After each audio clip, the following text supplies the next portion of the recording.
Hey everyone, today we're diving into the story of an interesting and resilient group from history, the Waldensians. They were a Christian movement that popped up in medieval Europe, way before the Reformation even started. Think of them as early reformers in the Catholic world. These folks originally called themselves the Poor of Lyon because they believed in living simply, just like the early apostles. Their story begins with a wealthy merchant named Peter Waldo. Around 173, he decided to give up his riches, choosing to live a life of poverty and preach a message of simple, faithful devotion.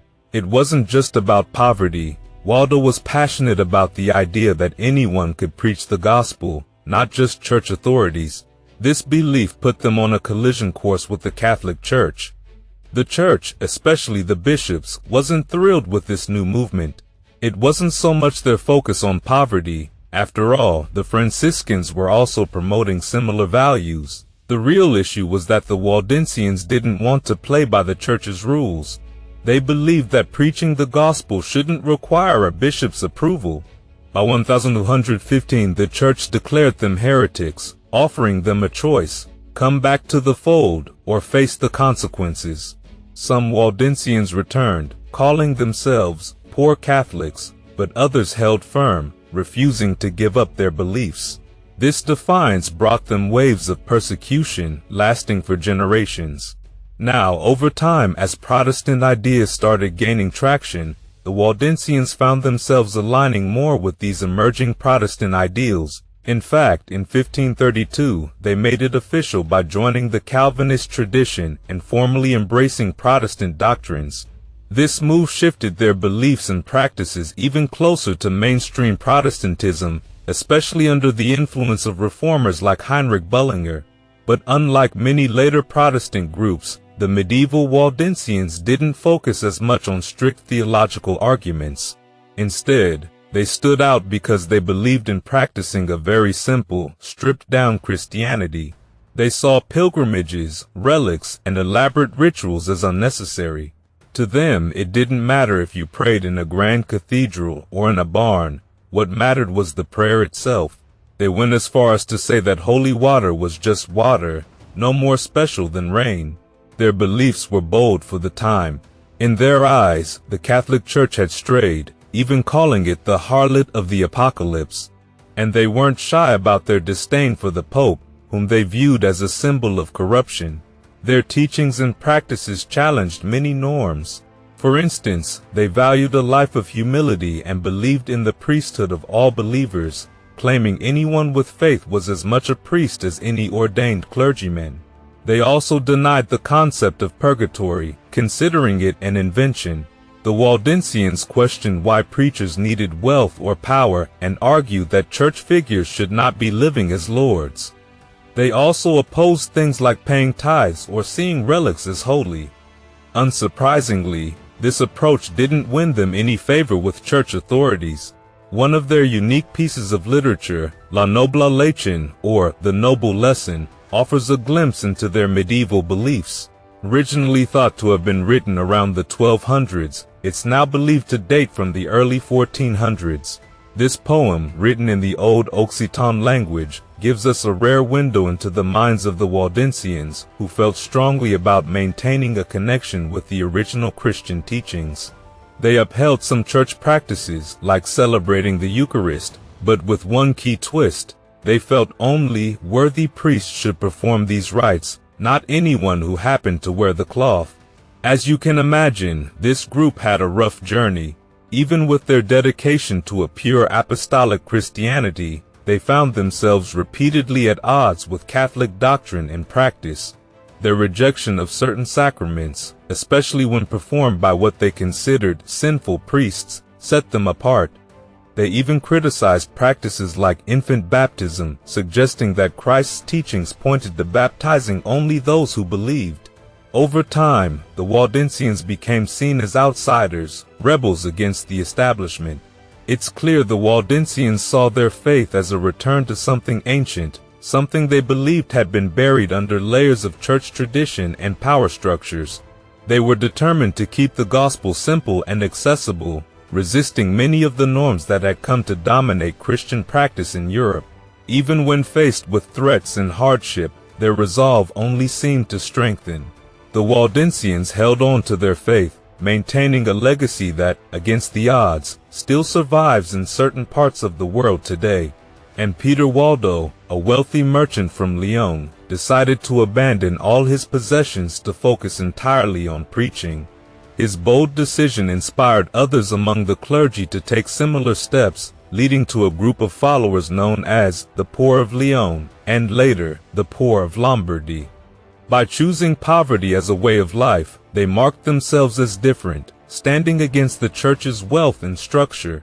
Now, although the movement became well known in the 1100s, some believe the Waldensians may have been around even before Waldo's time, maybe as early as 1100. At the Third Council of the Lateran in 1179, Pope Alexander III even called them an ancient pest that had been troubling the church for a long time. Others, like the 13th century Inquisitor Ranierius Sacco, went so far as to claim their teachings were almost as old as Christianity itself, possibly dating back to the Apostles.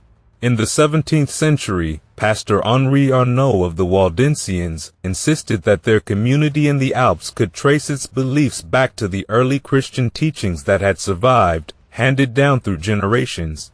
What really set the Waldensians apart from the start was their insistence on lay preaching, living in poverty, and following the Bible closely. Between 1175 and 1185, Waldo either arranged for the New Testament to be translated into the local Arpitan language or was directly involved in this effort himself. This was radical for the time because they believed everyone should have access to the scriptures in their own language. In 1179, Waldo and a disciple took their beliefs directly to Rome, seeking an audience with Pope Alexander III. They presented their ideas to a panel of clergymen, where they discussed contentious issues like lay preaching, translating the Bible into common language, and their rejection of wealth.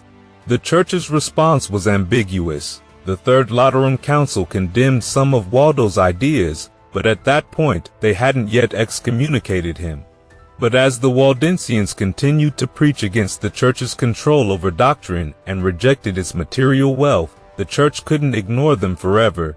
In 1184, Waldo and his followers were finally excommunicated and expelled from Lyon. Branded as heretics, they were accused of disrespecting the church's authority and spreading countless errors.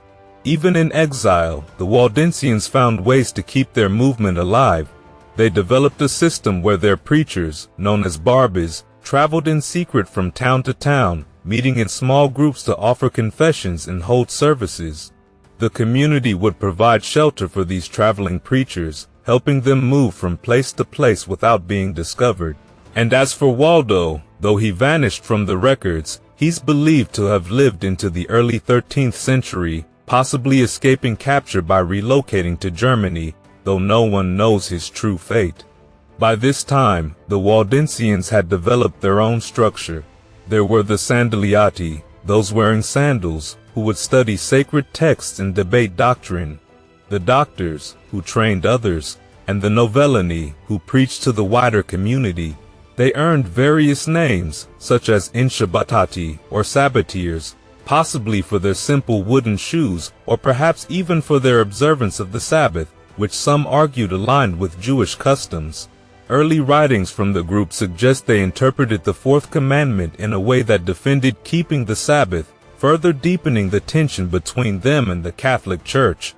As the movement grew, the Waldensians claimed that figures like Claudius of Turin and Berengar of Tours were early inspirations for their beliefs. Over time, the Catholic Church would dismiss these claims, refusing to recognize any historical legitimacy the Waldensians asserted. Eventually, the Catholic Church took a hard stance against them. In 1184, Pope Lucius III officially declared the Waldensians heretics at the Synod of Verona. Years later, Pope Innocent III would reinforce this with a denouncement at the Fourth Lateran Council. And in 1685, Louis XIV made a huge move that would shake the Protestant communities in France. He revoked the Edict of Nantes. This decree had been protecting religious freedoms for French Protestants for nearly a century, but with one signature, that all changed. Thousands of Protestants, especially the Waldensians in areas like the Chizone and Susa valleys, were forced to make a brutal choice: convert to Catholicism or flee. Many faced intimidation from French troops. 8,000 were coerced into converting, and another 3,000 fled to Germany to escape persecution. Meanwhile, across the border in the Piedmont region, Louis's cousin, Duke Victor Amadeus II of Savoy, followed suit. He withdrew protections for the Protestant communities there, aligning with Louis's stance and issuing an edict in January 1686. This edict demanded the complete destruction of Waldensian churches and required all Waldensians to publicly denounce their faith. They were given a grim ultimatum: either convert within 15 days or face death or exile. But the Waldensians stood defiant. When the 15-day period expired, about 9,000 troops from France and the Piedmont descended upon the valleys, only to find the villagers ready to defend themselves with a fierce, organized resistance that defied the soldiers at every turn. Things took a dramatic turn in April when the Duke of Savoy issued another order, giving the Waldensians just over a week to lay down their arms and leave their homeland. Those who could sold their land and prepared for exile.